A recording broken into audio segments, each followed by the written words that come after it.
We've been patient, but our patience is wearing thin. People who are incubators for every variant to come, walking around lawfully unvaccinated?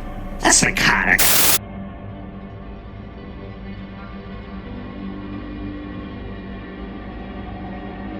Yes, I hear what you say about somebody exercising their freedom not to have a vaccine, and they're perfectly healthy. I don't want them sitting next to me in the theatre. I don't want them standing next to me at the theatre bar. I don't want them next to me or anywhere near me or even in the same carriage on the train. So, yeah, they can exercise their freedom by staying at home.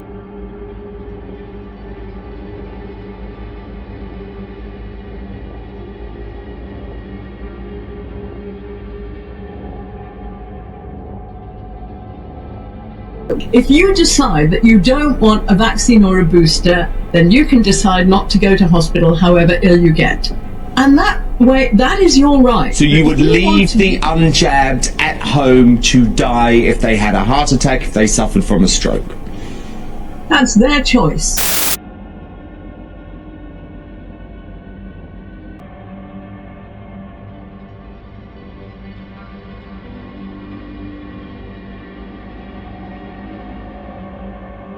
Vaccinated person having a heart attack? Yes, come right on in. We'll take care of you. Unvaccinated guy who gobbled horse goo? Rest in peace, Wheezy. Yeah, we just have to make people understand that, you know, no jab, no life, and that's how it is. Those who haven't had jabs but could have jabs need to have a badge saying unjabbed. Need to have a badge saying unjabbed.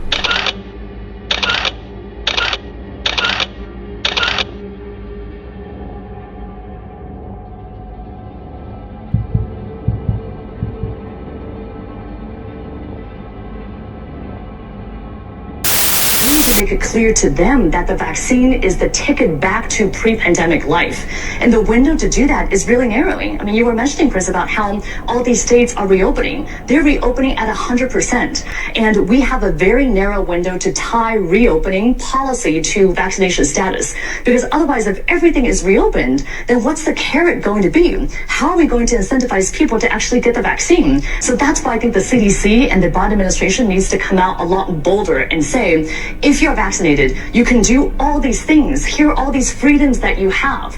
Because otherwise, people are going to go out and enjoy these freedoms anyway.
there's an overwhelming consensus that nothing worked.